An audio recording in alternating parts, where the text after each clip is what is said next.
Hi guys, இன்னைக்கு நம்ம சேனல்ல நீங்க ஒரு இன்ட்ரெஸ்டிங்கான யூஸ்ஃபுல்லான வீடியோ தான் பார்க்க போறீங்க. பேண்ட் ஷர்ட்டை நீட்டா சுருக்கம் இல்லாம அயன் பண்ணி எப்படி மடிக்கிறதுன்றத உங்களுக்கு நான் சொல்லி தர போறேன். ஒரு சில சின்ன டெக்னிக் தெரிஞ்சா போதுங்க, நம்மளும் கடையில அயன் பண்ற மாதிரி வீட்ல உள்ள அயன் பாக்ஸை வச்சு சூப்பரா ப்ராப்பரா அயன் பண்ணலாம். இது எங்க தாத்தாவோட சீக்ரெட்டான டிப். அவங்க தான் அயன் பண்ணி காட்ட போறாங்க. வாங்க நம்ம வீடியோக்குள்ள போய் பார்க்கலாம். ஃபர்ஸ்ட் ஷர்ட்டை நல்லா தண்ணி தெளிச்சு எடுத்துக்கோங்க. தென் ஃபர்ஸ்ட் ஷர்ட்டோட பட்டன் போடுவோம் இல்லையா, அந்த ஒரு சைடு கார்னரை நல்லா அயன் பண்ணிக்கோங்க. நெக்ஸ்ட் அப்படியே திருப்பி இன்னொரு சைடு கார்னரை வீடியோல காட்டுற மாதிரி அயன் பண்ணி எடுத்துக்கோங்க. நெக்ஸ்ட் நீங்க அயன் பண்ண வேண்டியது ஷர்ட்டோட காலரை ஒரு சைடு இந்த மாதிரி நல்லா அயன் பண்ணிட்டு அப்படியே திருப்பி இன்னொரு சைடு காலரையும் நல்லா அயன் பண்ணிக்கோங்க.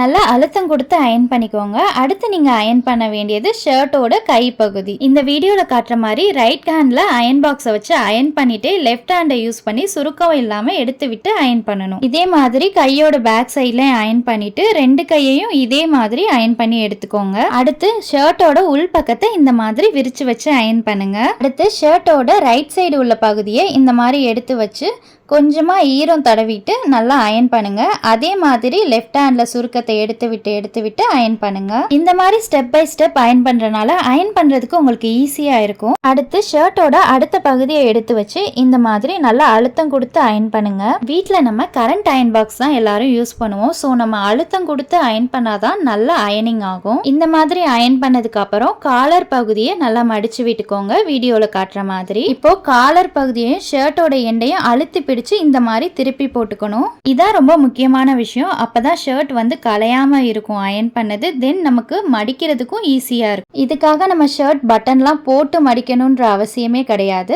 அடுத்து பின்பகுதியை இந்த மாதிரி அயன் பண்ணிக்கலாம். இப்போ நம்ம ஃபோல்ட் பண்ண போறோம். மடிப்பு கலையாம இருக்கிறதுக்காக ஒரு நியூஸ் பேப்பரை வச்சுட்டு ரைட் சைடை இந்த மாதிரி உள்ள மடிச்சு வச்சுட்டு ஹேண்டை வந்து இந்த மாதிரி மடிச்சு வைக்கணும். அப்புறம் லெஃப்ட் சைடு அதே ப்ராசஸ். அவ்வளவுதாங்க. இதே மாதிரி நீங்க அயன் பண்ணி மடிச்சு வச்சீங்கன்னா எத்தனை நாள் ஆனாலும் சுருக்கம் வராது, மடிப்பும் கலையாது. நீங்க டிராவல் பண்ணும்போது கூட இதே மாதிரி அயன் பண்ணி மடிச்சு வச்சு பேக்ல வச்சு கொண்டு போகும்போது கொஞ்சம் கூட கலையாம சூப்பரா இருக்கும். அவ்வளவுதாங்க. இப்ப நம்ம ஷர்ட் அயன் பண்ணியாச்சு. நெக்ஸ்ட் பேண்ட் எப்படி அயன் பண்றதுன்றத பார்க்கலாம். பேண்ட்டை நீங்க இந்த மாதிரி விரிச்சு வச்சுக்கோங்க. ஃபர்ஸ்ட் ரைட் சைடு லெக் பகுதி இருக்கு இல்லையா, அதை நல்லா அழுத்தம் கொடுத்து அயன் பண்ணிக்கோங்க. வீடியோல காட்டுற மாதிரி. இப்போ லெஃப்ட் சைடு கால் பகுதியை அப்படியே இந்த மாதிரி சேர்த்து மடிச்சு வச்சு சேர்த்து அப்படியே திருப்பி போட்டுக்கோங்க. திருப்பி போட்டுட்டு இந்த மாதிரி விரிச்சு விட்டுக்கோங்க. இப்போ நமக்கு லெஃப்ட் சைடு பேக் சைடு வந்துடும். இந்த சைடு இப்போ நம்ம ஃபுல்லாக அயன் பண்ணிக்கணும். மறக்காம நல்லா அழுத்தம் கொடுத்து அயன் பண்ணிக்கோங்க.